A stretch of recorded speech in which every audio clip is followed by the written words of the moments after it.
Okay, welcome back. Now we're looking at how we look at the number of layers that an animal has when it's at gastrula stage of its embryonic development, and know and classify using that. Okay, so we are going to look at an animal. We know that when an animal, when an egg gets fertilized, it becomes a zygote, and it goes through the cleavage. It becomes an embryo, and we know that when it's in embryonic development, when it's an embryo going through development, that's what we mean by embryonic development. An embryo growing, we know that it is first a blastula, and then which is just a ball of cells, and then it becomes a gastrula, which is now a ball of cells, but it now has layers: layer one, layer two, layer three, or layer one and layer two. So we are using that. Animals don't always have the three layers. We know that there are three layers, but animals don't always have all three of them. And now we are looking at that and trying to differentiate them using that. So we are going to use two special words, and that is going to be diploblastic and triploblastic. Okay, we'll talk about triploblastic in the next video.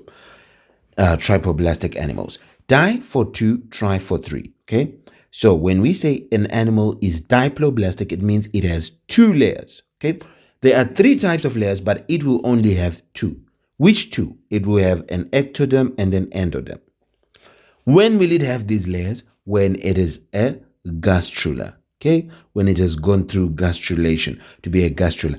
It is a ball of cells, but it now has layers. Now, and that is an embryonic stage. Remember, it will be an embryo. So if it has two, it's going to be called diploblastic. Okay, so these are animals that develop from two primary germ layers. Okay, they will then, we know that these germ layers are going to become tissues. So that statement is very important, because let me just tell you something. Let me run ahead of myself. Right now, we are doing classification. And in classification, we have 8 phyla that we must know, right? We have 8 phyla that we must know. And these phyla are going to be Porifera. Okay, you must know Porifera. And then you must know Platyhelminthes. Platyhelminthes. Okay, let me say you must know Porifera. Then you must know Cnidaria. Then you should know these nice 6 ones, which is Platyhelminthes. Platyhelminthes. Then you should know Nematoda. Then you should know Annelida. Then you should know Arthropoda. Then you should know favorite 2, which is, let's start with Echinodermata, Echinodermata, and Chordata. Chordata. These are 8 phyla that you must know. And there are things that we should know about them. Point number 1, the easiest thing, is that 7 are invertebrates. They have no backbone, right? Invertebrates. And then only 1, which is chordates, will be your vertebrates. So these are the vertebrates. That's where you find mammals here. Vertebrates, invertebrates, right? Like us, we fall in vertebrates. We are chordates. In English, we would have, let me put the ones that I'm sure we could have: chordates here. And then here we have echinoderms. And then here we have arthropods. Arthropods. Then here we have annelids. Then here we have nematodes. Then here we have flatworms. Right? Okay. And then Cnidaria, we have it just as our English name. And then Porifera, we usually use a type of Porifera called sponges. These ones represent Porifera very well. Sponges fall in Porifera. Okay? It's a type. don't, they're actually not, sponges are a type of porifera, but they are the common ones. We usually use them when we are talking about porifera, just sponges. Okay, but porifera nidaria, you talk about them as they are. Then we have platyhelminthes, which is just flatworms, nematoda, nematodes, annelida, annelids, arthropoda, arthropods, echinodermata. These are the ones. Okay, 8. Now, what you must know is when we are dealing with this, when we are classifying, there are things that we are talking about that are important here that should help you to master this better. And the first one is these that we call peripheral have no tissues. That means their cells all do one job. They're not going to start having these cells do this bunch of cells do that, this bunch of cells becoming a muscle, this bunch of cells forming the skin, but this bunch of cells doing this. No, all the cells are going to be just basic, doing the same thing. So they're not going to have tissues. So we say no true tissues, okay? That's what we like to say. No true tissues. It means no cells that are specialized. But all these other ones have tissues, okay? They have true tissues, which means their cells are going to be specialized. Now, if I can ask you a question, where do tissues come from? Tissues come from germ layers. Germ layers are not tissues, but they are the source of tissues. They're going to develop to become tissues, right? Endoderm, ectoderm, mesoderm. We had the endoderm, which we said makes the lining of the gut. And when you're talking about the lining of the gut, that's a tissue. We talk about a tissue there, okay? And we had the mesoderm, which we said it also forms muscles, bones, and stuff. We have the muscle tissue, which is there. Then we have the ectoderm, which is the outermost, which we said makes the skin, the hair, and stuff, right? And in the skin, we have epidermis, that's your tissue, or we can have the nervous tissue because we said they also form nerves, right? On many things. Connective tissue in mesoderm, but they just, what it just means is these layers go on to form tissues. So what we can see, there's something I want you to tell.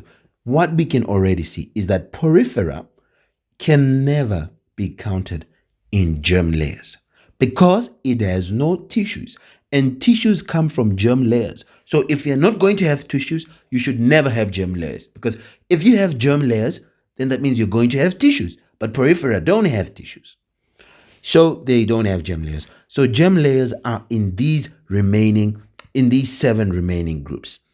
And when we talk about these 7 remaining groups, it's going to be very simple, because only this is going to be diploblastic. Diploblastic is only cnidaria. Although it does have true tissue, right? Remember that it is covered by this bracket of having true tissue, but it's the only one that is going to be diploblastic. All these other ones are going to be These are all triploblastic. All these other guys. So cnidarians, right? Cnidarians are the only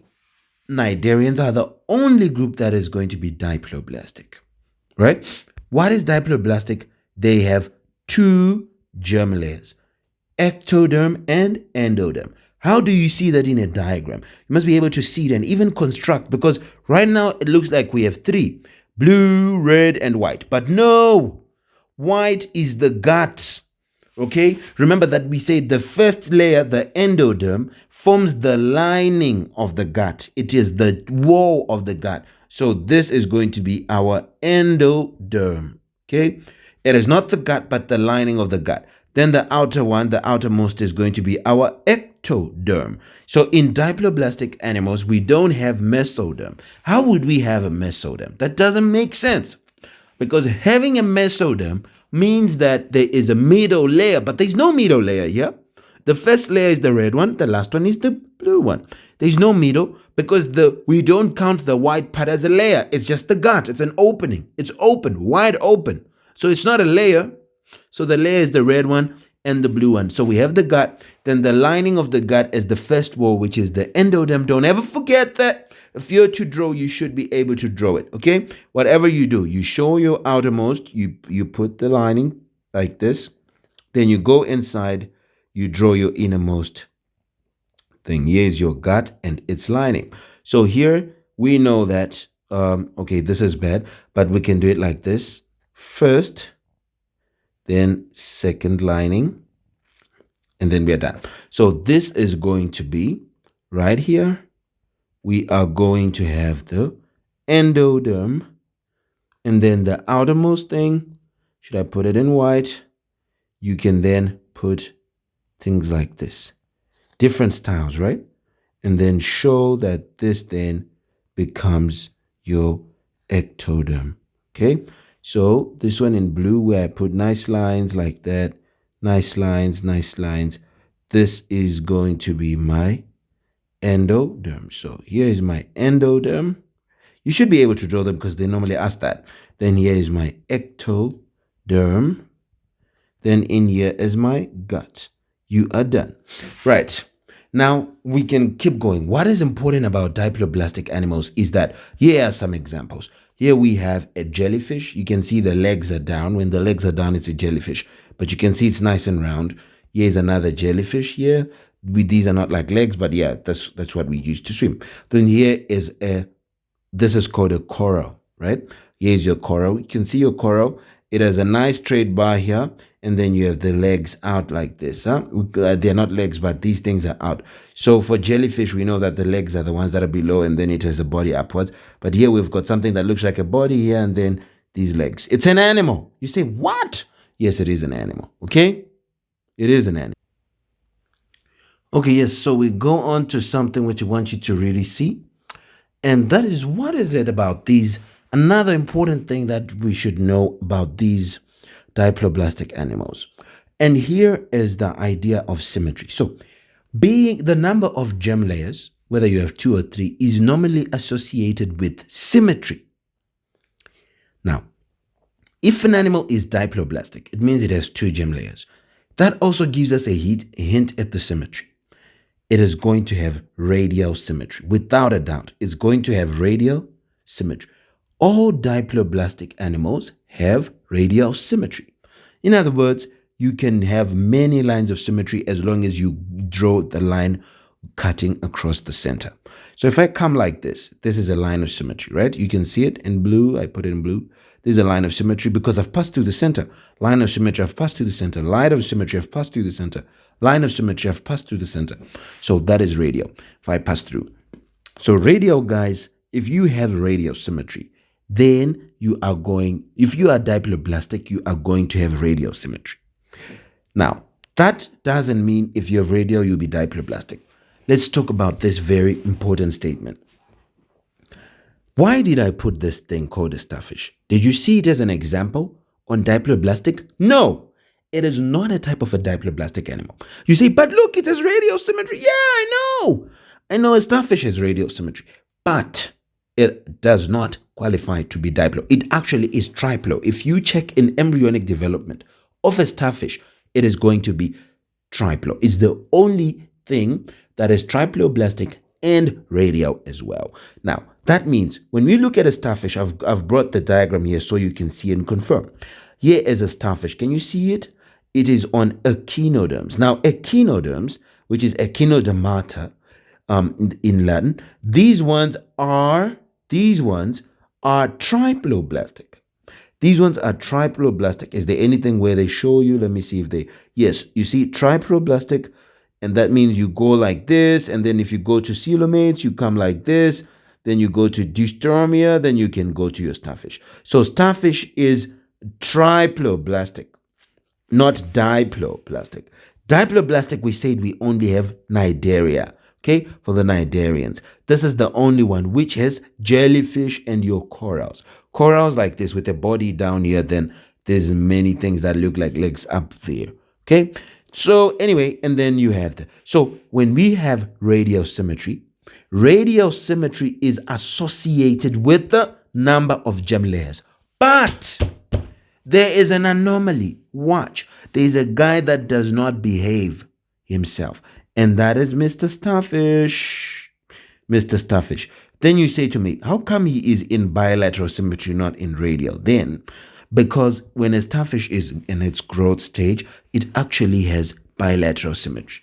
Isn't that funny? It only will have radial when it's a fully grown adult. So that means when it's in its embryonic development, it actually has bilateral. That's why you see starfish here. So watch. I just want you to make sure you know. I want you to know that diploblastic guys are radial. They have radial symmetry. Diploblastic, things with two layers, endoderm and ectoderm, right? They have they have radial symmetry. And that brings you to some things. Them having radial symmetry. What do we know about these guys? This jellyfish and this guy over here. What do we know about him? So starfish, count him out. He is out of the picture. Okay? We are not looking at him. He is not diploblastic. He's an echinoderm. Okay, he is an echinoderm, which is echinodermata, right? Which is not diplo. Diplo, we only have Cnidaria. That's the only diplo, which is our jellyfish and corals. Now, these guys are something very nice because let me tell you, they are, since they are like this, if it has radial symmetry, what it just means is they are not cephalized. For this one, starfish would also qualify, right?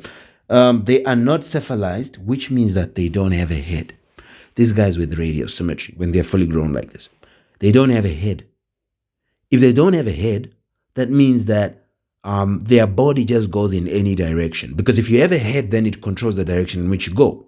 But these things don't have a head. They are not cephalized. So that means they have no cephalization. That means they don't have a head. And these guys that don't have a head, they can move in any direction the same way. It's not like going to the right, you'll be weaker. For us, we know I can move my best when I'm going forward, right? I have to turn my head and my body so I can move the best way. But for these guys, they move the same in any direction. If I go in reverse, I'm not going to move as efficient as if I were to run fast, going straight ahead. So radial symmetry comes with something when we are dealing with this. They are not, it's for things that are not cephalized. They don't have a head. They don't have a head. So what it then means is these things, they move in all directions, but very slow. So we say that they are passive. Radial symmetry. These guys are passive. When they are passive, it means that they are either sessile, which means they are stuck to one place, stuck on one position, and they only eat the food that's around them, or they move using the current, the water current. They move using the water current. Okay? That's what you have as your jellyfish and sea corals. They move with the water, right? They are very slow at moving if they were to react. They are very, very slow to move and do anything. So because of that, we say they are passive. They are passive, not active, but passive. Okay, so what do we know about diploblastic things? Which means they are either sessile or they move with water current. Sessile means they are stuck to one position. Moving with the water current is another way they could just move. Otherwise, they would eat the stuff that's just around them. They are not cephalized. They don't have a head. That's why they have radial symmetry, which means many lines of symmetry can go like this, like that. You can still cut it in half and get two nice identical pieces. I hope you understood that part. So that goes to the end of our thing. Diploblastic, don't ever forget our diploblastic animals that follow radial symmetry. Diploblastic follow radial symmetry, and they are the cnidarians only. The guys that follow bilateral, we say we have all the other 6, because total we have 8. Remember, 1 does not qualify to be called diplo or even triplo, which is porifera, because it doesn't have true tissues. So we can't count the number of germ layers, because germ layers lead to true tissues. Now, on the ones that we remain with, the cnidarians, we said we have every guy that has radial symmetry except for starfish. So starfish is out, right? Starfish is out. Remember that it's an echinoderm, and we put it in bilateral symmetry because it shows bilateral symmetry in its embryonic stage. Great. Okay, that's why we forced it there. And it's triploblastic, so it's out. But all these other guys with this type of a shape, please don't forget that they are diploblastic and they have radial symmetry. That means, and also remember their other features is that they are passive. That means they don't move much. They don't have a head, which leads them to being sessile. okay, stuck to one position or moving with the current of the water. These things are like this because they stay in aquatic conditions. They stay in water. So their food is just around one spot, right at the seabed or whatever, and they could be eating. That's it. Thanks for watching. See you in the next video. Bye.